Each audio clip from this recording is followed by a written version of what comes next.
suis Michel Beaumont de la FADOC et l'émission qui suit est notre projet d'accès. Bon visionnement.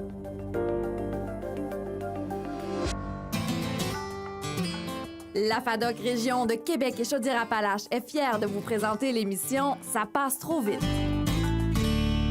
Quand j'étais jeune, je gardais ma mère chez moi. Je l'ai gardée 20 ans. Puis, le vendredi, j'arrivais pour passer la balayeuse. Puis là, je disais, mon Dieu, il me semble que je viens de la passer. Puis là, maman disait, fais-toi-en pas, ma petite fille. Plus on vieillit, plus ça passe vite.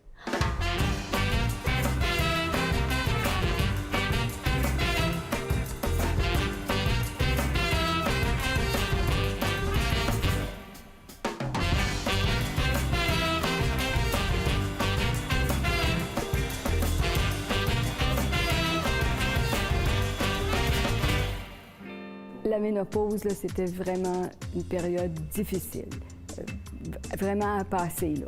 Moi, mes symptômes étaient de saigner, puis avoir mal au ventre. Mais j'avais des chaleurs, là, ça coulait, là, la nuit, je me changeais 3 fois, là. Je pense que c'était une bonne idée de prendre des hormones parce que ça a dû m'aider. Les premiers temps, là, avant d'être vraiment stabilisée avec la médication, c'était très difficile. Les menstruations, mal au ventre, tout le temps malade, tu sais, puis sexuellement, ben, ça allait pas trop bien parce que on attire des choses, des fois, sexe, ça va mal quand ça va dans le couple, là. La sexualité, on l'oubliait, ou presque. Il y avait des changements au point de vue situation. Il y a eu des changements physiques, puis moraux par corollaire. Les jeunes filles, si ça leur arrive, d'avoir de l'espoir des jeunes femmes, même que ça leur arrive, que la sexualité n'est pas finie. T'es pas toujours de bonne humeur non plus, là, tu sais. Fait que oui, à la période de ménopause, j'ai pas toujours été facile à vivre. Ma sœur a dit une parole que j'ai trouvée bon. Elle a dit « ça m'a sauté dessus ». À la suite de ça, il y a eu une séparation. Bon, ben j'ai trouvé. Oui. T'es-tu prête? Ah, c'est tellement fatigant, ça arrête pas de tourner. Hey, les SPM, ça va faire? Ben, SPM ou ménopause? SPM, ménopause. Oui. Peux-tu m'expliquer pourquoi, quand une femme pogne les nerfs, c'est toujours lié à ses hormones? Ouais, ça, t'avais raison. Bon. Ouais, mais je pense qu'on va apprendre beaucoup de choses avec nos invités aujourd'hui. Effectivement. Bon.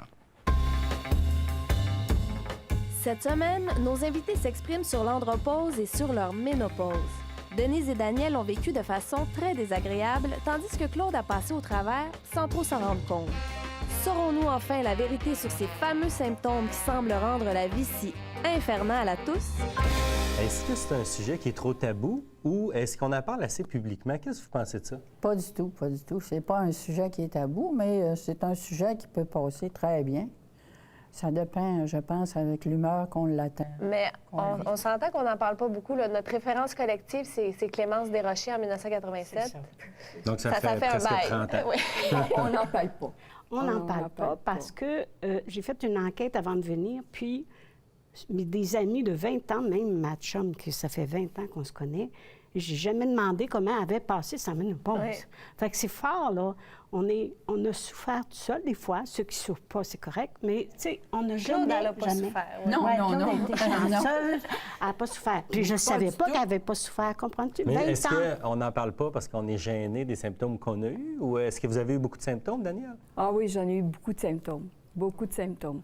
D'abord, beaucoup de chaleur et le dessèchement. Le dessèchement de ma peau, de l'intérieur aussi. Ça a commencé de bonne heure, hein? Vous aviez quel âge? 38 ans. Moi, j'ai passé ça très bien. Puis au contraire, j'étais heureuse. J'attendais l'heure où j'allais me débarrasser de mes menstruations. Je me disais, oh, ciel, si ça peut arriver. Mais c'est Puis, vrai qu'à la longue, c'est Puis fatigant. la ménopause est devenue une libération de ces symptômes-là. Absolument. Ma mère m'avait conseillé de prendre des hormones. J'en ai pris quelques années. Et puis, je m'aperçois après coup que ça m'a aidée. Mais j'en ai pris pendant 3 ou 4 ans, mais pas plus que ça. Moi, je te dis, 28 jours de menstruation par jour pendant 2 ans. Et j'ai même pensé au suicide. J'étais écœurée, j'en voulais plus. Et c'est un gynécologue que j'ai eu, merci, une Américaine qui est venue étudier au Québec. Puis elle a dit, elle m'a donné 56 produits pour arrêter ça, puis ça n'arrêtait pas. Moi aussi, c'était des pertes presque tout le mois. J'arrêtais peut-être 4-5 jours dans le mois, puis ça recommençait. Mais dans les pertes, il y avait aussi du bon sang. Alors là, c'est que tu deviens en... Faisiez de l'anémie? L'anémie. Ouais. Alors là, à un moment donné, quand le médecin dit non, il faut opérer parce qu'il y a trop de bon sang à travers du mauvais sang, t'es content. T'es content parce Puis que t'en peux Claude, plus. Claude, vous avez pris des hormones, mais Daniel, est-ce que c'est le cas aussi? Moi, j'en ai pris parce que ils m'en ont pas donné au début. Tout de suite après l'hystérectomie, ils m'en ont pas donné. Mais ça... Après, moi, je pensais que c'était des suites de l'opération, que je ne reprenais pas le dessus. Là, j'avais de la misère à dormir, j'avais des chaleurs, effectivement, et je pensais que c'était des suites de l'opération. Et là, je retourne voir mon médecin, j'ai dit, j'ai de la misère à reprendre le dessus, y a-t-il quelque chose qu'on peut faire? Lui, il me pose quelques petites questions, il dit, on va faire des prises de sang. Tu vas venir me revoir 3 semaines plus tard. Je retourne 3 semaines plus tard, et le verdict était ménopause sévère. Ah ouais. Là, c'était un gros choc parce que j'ai 38 ans. Là. Depuis ce temps-là, vous prenez des hormones, mais est-ce qu'entre femmes, est-ce qu'on se dit ça, ah, moi, je prends pas d'hormones? Est-ce que c'est un peu une gloire là, de ne pas prendre d'hormones? Oui. Est-ce qu'on Entre se femmes, on compare? s'en parle. On s'en parle. On s'en parle, mais à voix basse un peu. Puis pour moi, étant donné que je n'étais pas dérangée, au contraire, ça m'arrangeait de ne plus avoir de menstruation. Bien, j'en parlais pas tant que ça, mais je demandais à mes compagnes, toi, sais-tu arrêté? Oui, c'était arrêté. Moi, ça a arrêté quand même assez tardivement, au début de la cinquantaine. Mais par contre, mon thermostat était bien réglé, j'avais pas trop de chaleur, absolument pas du tout. Je me demandais, mais c'est du chinois, ce qui me parle, les chaleurs, mais j'en ai pas. Fait que ça se J'ai contrôlait toujours assez bien attendu. dans votre cas. Bien, j'attends encore les chaleurs, mon cher monsieur. Hey, je t'en souhaite J'en ai pas. pas, Je t'en puis, souhaite pas, on vient tout mouiller.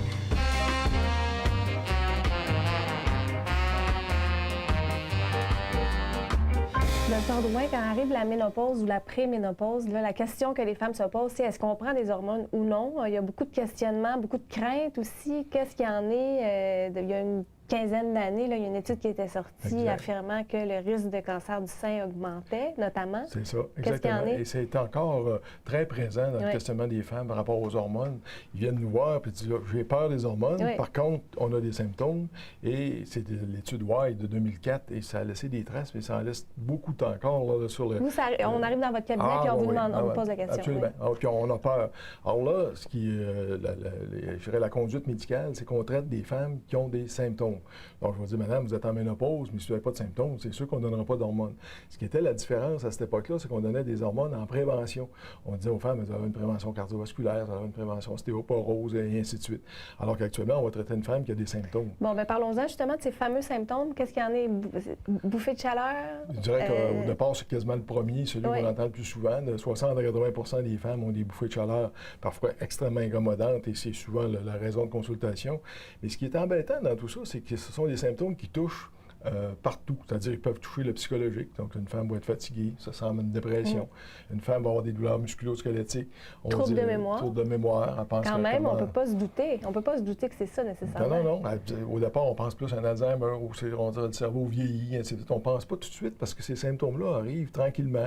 De temps en temps, c'est une douleur articulaire. De temps en temps, c'est une bouffée de chaleur. De temps en temps, c'est des symptômes de sécheresse vaginale, et ainsi de suite. Puis pourquoi ça agit sur différentes zones? Qu'est-ce qui se passe au niveau du corps quand arrive la ménopause? Ce qui se passe, c'est qu'au départ de la ménopause, quand les ovaires commencent à ralentir leur sécrétion d'estrogène, de progestérone puis de testostérone, ainsi de suite, on se retrouve avec des symptômes variables. Et c'est des récepteurs partout dans le corps, on appelle ça les récepteurs estrogéniques, androgéniques.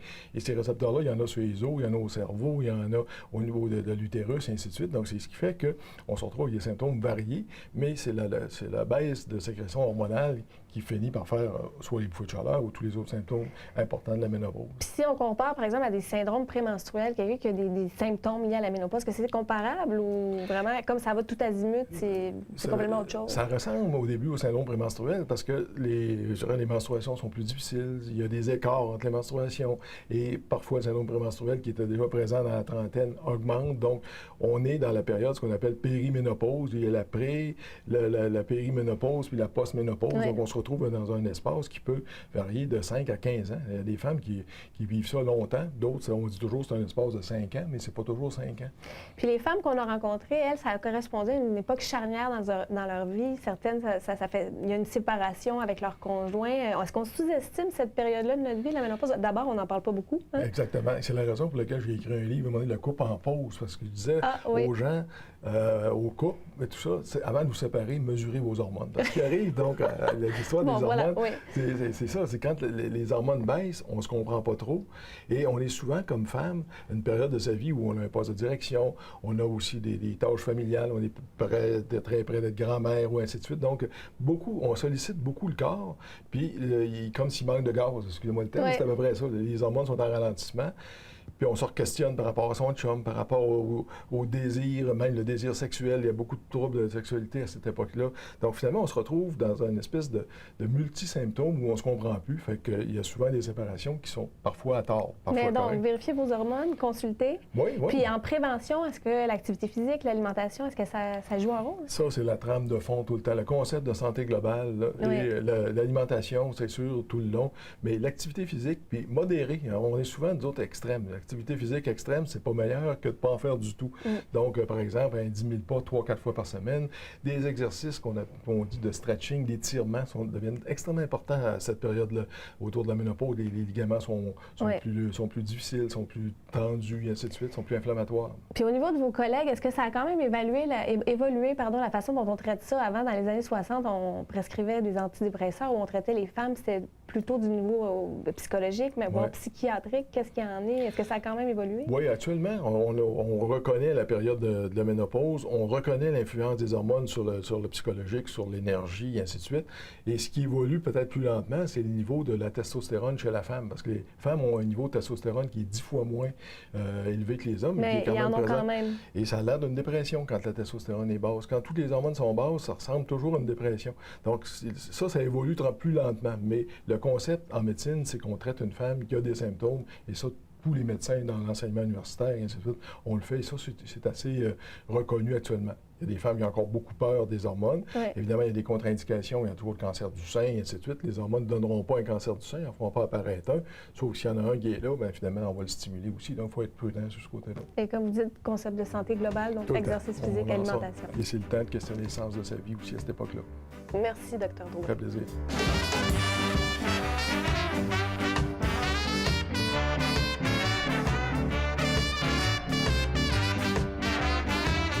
Samedi, quand une personne vers l'âge de 50 ans finit d'avoir ses menstruations, je pense. Entrepause, j'ai jamais entendu ça. Je pense que c'est comme une transition vers aussi la vieillesse. Ménopause, je sais pas non plus. Là.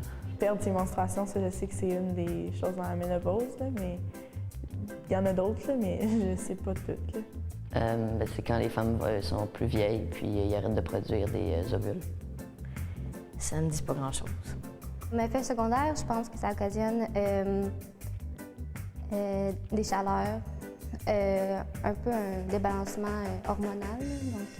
La ménopause, en fait, je pense que c'est comme les femmes à un certain âge, ils arrêtent comme d'avoir leurs règles, puis ils sont comme, je sais plus, ils ont des chaleurs, puis ils ont comme, des fois, ils ont comme des changements de comportement.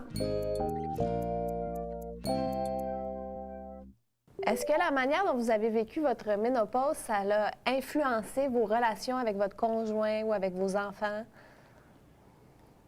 Oui. Oui? Oui. De quelle façon? Bien, moi, j'ai pas eu juste le dessèchement de la peau extérieure. J'ai eu aussi le dessèchement vaginal. Vaginal. Puis ça, c'est commun à plusieurs, je pense. Oui, peut-être, là, mais tu sais pas tout le temps là, que c'est ça, c'est ta ménopause qui provoque ça. Fait que les premiers temps, je prenais les hormones, mais ils n'étaient pas assez fortes. Oui. Alors là, on avait vraiment de la difficulté. Là, ça jouait parce que le conjoint, après ça, c'était douloureux. Il y avait un malaise. Lui, il me faisait mal. Fait que, écoute, là, bon, alors, ça le bloque un peu.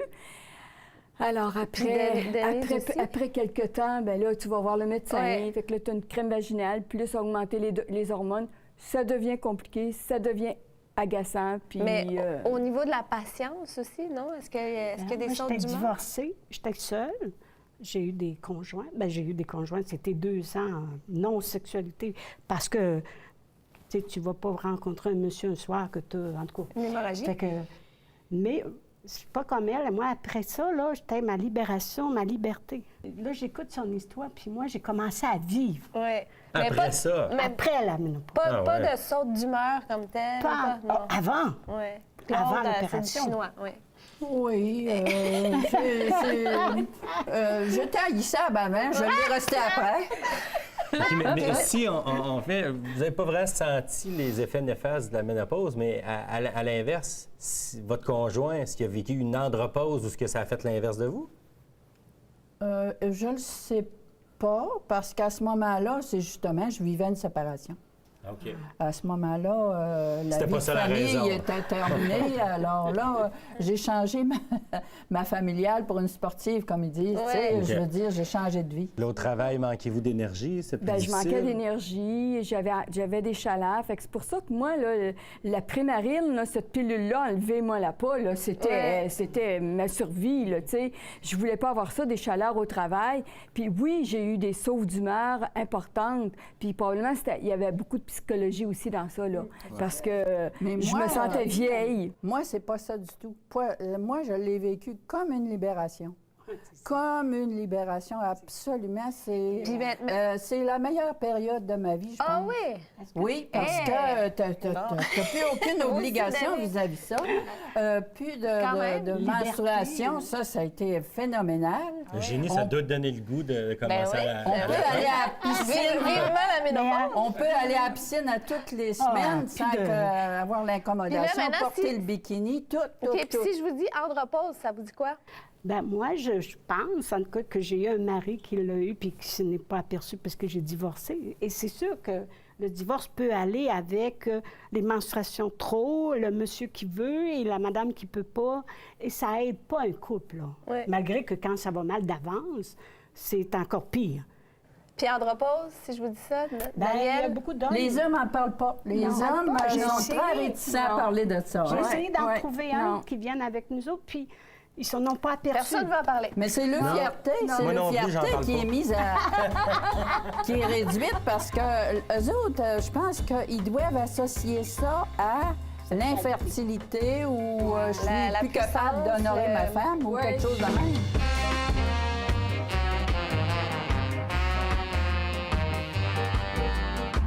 Dr. Drouin, en quoi l'andropause chez l'homme est similaire à la ménopause chez la femme?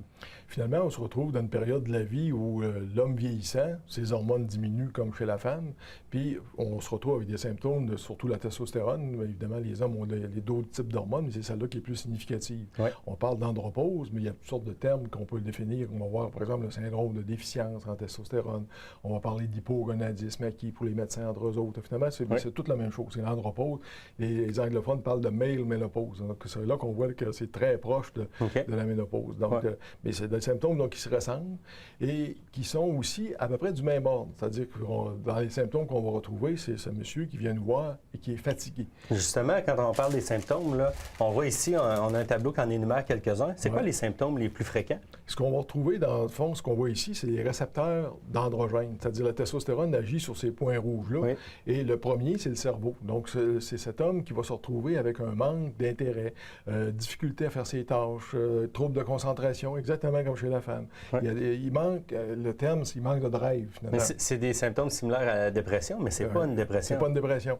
Et la différence, c'est qu'une dépression, il y a souvent de l'anxiété, alors que le monsieur qui vient nous voir, il est fatigué. Il a un regard fatigué. Il manque d'intérêt et son intérêt est autant au travail que sexuel, qu'à tous les niveaux. Alors, c'est là qu'on va retrouver cet homme-là. Mais cet homme-là va avoir d'autres types de symptômes aussi. Ouais.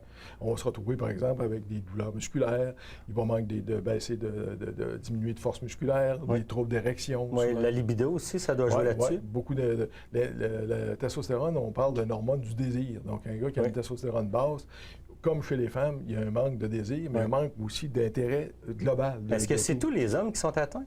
Du côté des études qui ont été faites, ça sera autour de 35 entre 30 et 40 mettons une moyenne de 35 la prévalence, et on en traite seulement entre 3 et 10 Donc, on pourrait dire qu'il y a facilement 50 60 des hommes qui passent leur andropause sans problème, comme chez les femmes aussi, tant qu'il n'y a pas de symptômes et qu'on est capable de fonctionner normalement. Mais il y aurait de la prévention à faire pour consulter et s'intéresser à ce sujet-là davantage. Énormément, surtout qu'on est en train de faire un lien entre la baisse de testostérone et les maladies cardiovasculaires et le cancer de la prostate, alors que c'était l'inverse. Avant ça, on disait la testostérone, ça va donner le cancer de la prostate, ça va donner des maladies cardio, alors qu'actuellement, les hommes meurent plus tôt quand ils ont une testostérone plus basse. Est-ce qu'il y a des traitements pour réduire les symptômes? Il y a, une fois qu'on a fait l'investigation, les prises de sang, il faut mesurer, donc, symptômes, prise de sang. Là, on fait un diagnostic en disant, bien oui, les symptômes correspondent avec nos prises de sang de testostérone basse. Là, on a une série de traitements qu'on peut proposer. Et tous ces produits-là, c'est des remplacements de testostérone. Et quand on le donne dans le sang, ils s'en vont sur nos récepteurs qu'on a tantôt, et qu'on a vu tantôt, et que ces récepteurs-là vont être stimulés différemment suivant la génétique de l'individu. Alors, c'est ça pour ça que les traitements sont tous équivalents. Et c'est la forme c'est l'individu qui choisit. Je vois une genre de patch ici, là, on croirait un timbre là, pour arrêter de fumer, exactement. Mais c'est le même principe. Ça, c'est un gros fumeur, ça, avec un timbre comme celui-là. Et ces deux-là, le timbre et les comprimés, c'est les moins populaires. Ça, on n'en prescrit pratiquement plus. Les comprimés sont en train de disparaître du marché. Les plus populaires actuellement, on va retrouver les gels. On va retrouver peut-être le nouveau qu'on appelle le Natesto, là, qui est une application nasale, matin et soir. Donc, c'est de la testostérone en absorption sur la muqueuse nasale. Il y en a un autre aussi qui est aussi relativement nouveau, qui se place après le déodorant le matin. Donc, on le met à l'aisselle aussi en soi. Donc, il y a toute une série de testostérone qui sont des remplacements, puis qui finalement vont augmenter le niveau sanguin de testostérone et aller chercher les symptômes. Et ce que les hommes vont remarquer, quand le premier symptôme, c'est qu'ils vont dire on se sent plus heureux. On a envie de faire plus nos tâches, on se lève. Ça, c'est quand les symptômes sont un petit peu réglés ou atténués. Et le premier symptôme qui va disparaître, ce sont les érections matinales. Parce qu'un gars qui perd ses érections matinales, ça veut dire qu'il y a une testostérone basse. C'est le cycle de la testostérone sur 24 heures et il y a un pic à 4 heures du matin. Donc, si le pic est parti de 4 heures du matin, testostérone basse, le premier traitement, souvent les hommes nous appellent « Hey, doc, les érections matinales sont revenues. » Donc, il y a plusieurs traitements pour régler les symptômes. Puis, est-ce que dorénavant, les gens vont avoir plus le réflexe d'en parler? Ce qui est important, c'est des émissions comme vous faites actuellement, de faire connaître un peu le concept de plus en plus et aussi de faire connaître les traitements et de dire aux hommes, bien, il y a de l'espoir et il y a une façon de soigner cette période de la vie pour être plus heureux. Tout à fait. Merci beaucoup, Dr. Drouin. Ça fait plaisir. La ménopause et l'andropause constituent une étape importante dans la vie d'une personne. En fait, c'est un changement de vie. Ça se vit différemment chez l'homme ou chez la femme, mais ça peut être aussi de l'intensité différente. Ce n'est pas nécessairement associé au vieillissement comme tel, parce que ça peut arriver à un âge plus jeune qu'une personne âgée. Le fait que l'espérance de vie est considérablement augmentée va faire en sorte qu'on va pouvoir vérifier ou être témoin, dans le fond, de cette étape de vie qu'est la ménopause et l'andropause chez les personnes âgées. Dans une société où l'image, la performance, la jeunesse sont vraiment mises de l'avant, évidemment, ce changement de vie peut avoir ou entraîner des comportements âgistes chez les plus jeunes. Il est tout à fait illusoire de penser qu'on va pouvoir retenir indéfiniment la jeunesse qui passe. Alors, plutôt que de se concentrer sur le côté négatif de la ménopause et de l'andropause, il faudrait profiter de cette nouvelle étape de vie pour s'investir autrement. Donc, vraiment utiliser son rôle de grand-parent dans la société, élargir ses connaissances, s'investir bénévolement dans la communauté pour donner, dans le fond, un nouveau sens à cette étape de vie.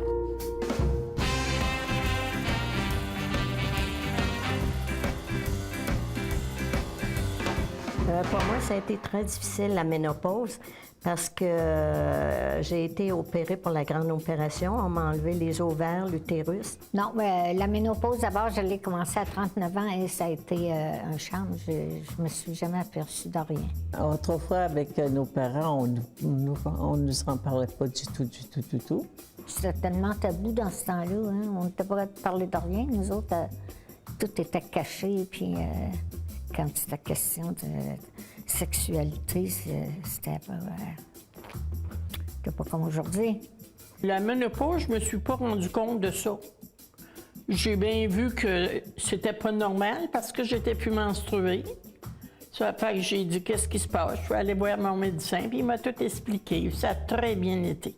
J'ai été dans les chaleurs durant plusieurs années. J'aurais pu prendre 5-6 bains par nuit, tellement que j'avais chaud des douches. J'ai retourné sur le marché du travail, moi, à 45 ans. Alors, j'avais pas le temps d'être malade. Puis maintenant, si on parle de sexualité, mettons que je fais un parallèle avec l'homme. À partir de l'andropause, un homme peut perdre environ 1 % de testostérone par année. Chez la femme, est-ce qu'il y a encore une vie sexuelle pendant ou après la ménopause? Sûrement, parce que la sexualité ne meurt pas. Au contraire, elle est libérée. Elle est libérée. On n'a plus aimé attaché par nos obligations familiales. Mais ça, c'est dans votre cas qui n'a pas vraiment eu beaucoup de symptômes. C'est peut-être pas le cas de tout le monde. Moi, j'ai eu beaucoup d'hémorragie. Et maintenant, ma sexualité est très bonne. Ça correspond à une période où on est moins stressé. Oui. Les enfants partent, le nid vide. On est plus à l'aise, puis on choisit nos partenaires. On les choisit. On sait ce qu'on veut plus, donc on est plus heureux, puis on fait l'amour juste quand on veut. Oui, c'est Mais ça. toi, es-tu encore mariée? Oui, je suis encore mariée. C'est un autre genre. Oui, je suis encore mariée, puis c'est sûr que la ménopause empêche, effectivement. Mais quand les problèmes de ménopause sont réglés, effectivement, la sexualité revient. Mais maintenant que vous l'avez vécu, là, juste rapidement, là, est-ce qu'il y a un conseil que vous pourriez donner aux gens de comment mieux prévenir ça? Comment se préparer? Oui. J'ai parlé à 2 infirmières femmes qui ont vécu ça, puis ils m'ont dit, dites aux jeunes filles que quand ça leur arrive, que les chaleurs, les jeunes femmes, là, quand les chaleurs commencent, d'en parler, de ne pas faire comme nous autres de se taire, d'aller voir le médecin pour prendre une prise de sang. Donc, de ne pas se restreindre et de gêner de ça? Mais il n'y a pas de préparation, d'après moi. C'est juste que faut... c'est comme le printemps, c'est à l'été. C'est une étape. Puis, il faut passer par là. Puis, il faut le vivre un petit peu comme une libération, mais il y a autre chose. Okay. Bien, merci beaucoup de votre participation, de votre présence. Merci.